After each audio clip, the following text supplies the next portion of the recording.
Yeah, good afternoon, YouTube. Doing a little work on the bike today. So one thing I added to the bike right after I got it was this Topeak saddlebag, and this one sits up under the saddle like that. And a couple of rides ago, this bottom stitched strap pulled off, and so the problem was the bag was just kind of flopping around like that. I was going to sew it up, but I thought it would actually work better with some pop rivets. So I put 4 pop rivets in there. This strap is Velcro on the top, and then it's got like a vinyl layer that was stitched on there, but the vinyl's kind of ripped up a little bit, and especially right where the stitches were. So I think what happened was the vinyl cracked, and then the stitches basically ripped out there. It has a plastic stiffener in there, so what I did was put some backing washers on the ends of the pop rivets, and those should hold through the plastic stiffener in there. So let's see if this will go back up here.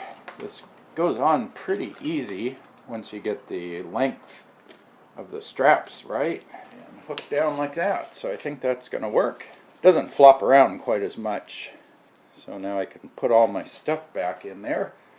So one little project done. I need to wrap up a couple of things on the fenders, so let me show you that here. One thing I did on the rear fender here was I needed some way to hold this up tight so that it didn't rattle against my luggage rack here in the back. Initially I just wrapped a rubber band around there, but with the sharp edges, that rubber band only lasted a couple of weeks before it broke. So what I found that works really good was I took a piece of solid copper wire and just bent it through the 2 holes that are already in there and just made little hooks. Bent the wire right in place there, if you can see that, and that holds the fender up there, but I don't have to drill any holes or anything. So I think that'll work for that. Okay, and then one other thing, I finally got the frame pretty much cleaned up here. Got the mud washed off. Now that I have my fenders in place, I want to fill in this part right here from this threaded boss right here up to the end of the clip-on fender. So back before I found these fenders, I had started to make myself my own fender here. So I had this scrap of aluminum, so I used my metal shrinking tool here, and by shrinking the metal here, it pulled this into a round curve, and if you do that on both sides, you also get the shape like that. Because all I really need to do is I have to go from that threaded hole there and then just go up and catch that clip. So I only need about this much of the fender, so I can just cut off this other piece here. So let me try to cut this out here. There we go. We've got a little bit of a tab. I think that's about the right width. You can see it. You kind of have to work at it a step at a time there. So I think that'll work there. So yeah, I just put my screw in to hold that in position. And then I need to go up here. So I'm going to try to fit that tab up through this slot in the back of the clip there and have it bend over so it holds in place. I'm probably going to have to trim down here to give room for the derailleur to shift over. I got to see how far in this goes. Yeah, you can see there. There I hit the stop right there. So you can see I definitely have to clear that.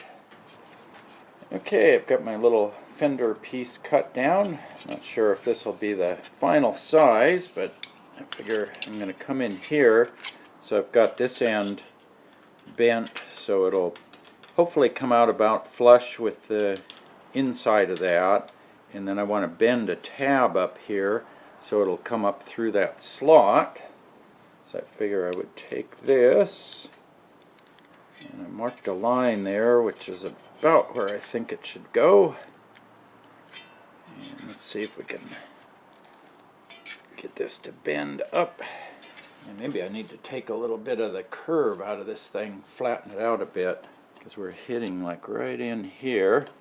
So I can actually come out to here. So yeah, let me try flattening this out a little bit, take out some of that curve. As you can see, I've got a fair curve in there, and actually I could pretty much run straight up and down. I think would give me a better fit. So let's see if we can make something work out of this.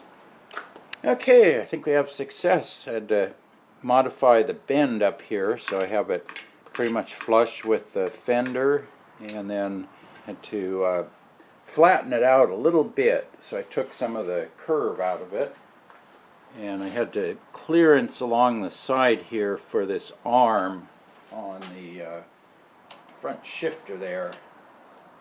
So I think that gives that room to move and keeps that cable out of the way. Let me put the wheel back in and then see if we can shift in all the three rings up front. Okay, let's see how this works here. Try shifting up a few.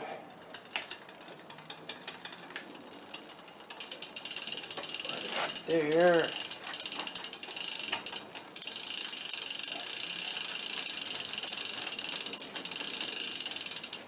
Yeah, I think that'll provide some mud protection in here. That was kind of what I wanted to do, was fill that in. And yeah, we got plenty of room in here. Lots of room, and it's not tight against anything. Okay, YouTube, got my Fender extension painted last night, and that's pretty much what I came up with here. So I took out most of the curve. It's just got a gentle curve to it. A little piece on the bottom where it hooks into the threaded boss on that brace piece right there, and then at the top I've got a little offset hook there. And so to put that in, you just pop that up through the bracket on the Sodapop fender. Probably actually shorten the screw down, that might help. Yeah, I think that should be okay. It's not really tight here on this cable, and the cable doesn't really move all that much there. And then one thing I thought I would try here is I've got a piece of beeswax, and I'm just going to fill the Phillips head slots with a little bit of beeswax to keep that from building up with mud. Since this is a Fender and the idea is it's going to get all covered with mud. So right here is the screw that holds the main part of the fenders on, and I did the same thing, put a little bit of beeswax into the screw slot there. Now these are just zinc plated screws. I don't know how they're going to last. If these screws prove to be a problem, I've got a whole box of them, so it's no problem to replace. And if they prove to rust too quick, I can always get some stainless steel screws. And then down there is my extension. But yeah, we'll see how this goes. I didn't get out riding yesterday. It was raining too much, and like I say, I don't really ride in the rain if I can help it. And this is more for riding up in the mountains when you have water running on the trails, and or you have to go through mud puddles or water crossings.